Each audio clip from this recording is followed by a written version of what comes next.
remembering the French massacre of black soldiers at Charleroi military camp 75 years on. Today, December 1st, 2019, marks exactly 75 years after the grand massacre of African colonial soldiers who fought to liberate France during the European Tribal War, also known as the Second World War. As part of iGambia's effort to keep on honoring African heroes, we chose to remember our African commandos who fought to liberate France but were later paid back with painful execution for demanding what rightfully belongs to them. During the Second World War, a team of African soldiers referred to as tirailleurs Senegalese, which translates as Senegalese sharpshooters, were recruited not only from Senegal, as the name suggested, but from a combination of African countries like Togo, Guinea, Mali, Senegal, Burkina Faso, Chad, Gabon, Ivory Coast, Central African Republic, and Benin, mostly against their will to be part of a multi-racial army to liberate France from the German forces.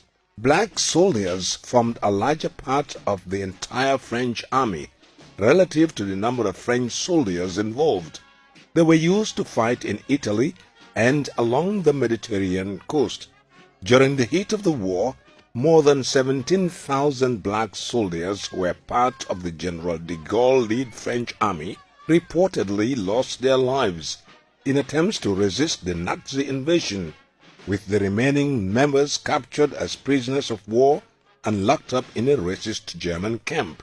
After the hard work, numerous deaths and massive contribution by the African troops, a grand propaganda scheme was set up to exempt all black soldiers from the final team that would later liberate Paris.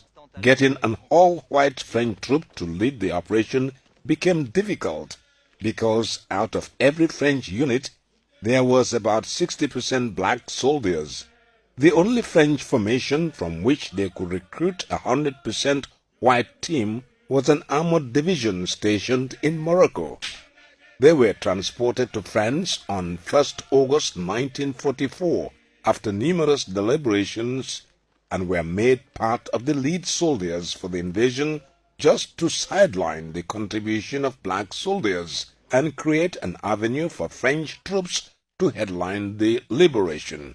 After this painful exclusion from the glorious moment, the black soldiers were sent back to Africa without pay and held in a demobilization camp in Charleroi, Senegal. To worsen everything, the payment structure set to reward the soldiers was discriminatory and actually favors the white soldiers than the black. All these treatments attracted a protest during which they allegedly held a French general captive to help drive home their demands that the French failed to listen to. Est-ce qu'il est guerre? Il y a balle comme ça pour blanc, balle comme ça pour métis, balle comme ça pour originaire, et petit balle comme ça pour combattant. The soldiers demanded, among other things, an equal pay with their European counterparts, better treatment, and also the release of their salary arrears. This protest was termed a rebellion against the French power, and in return, French soldiers opened fire on these unarmed black soldiers who were only protesting for their rights.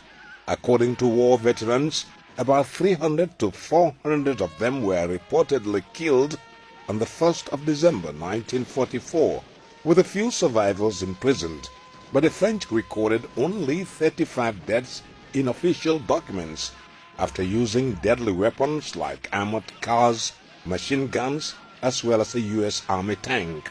This grand massacre was carried out at the blind side of the unsuspecting general public.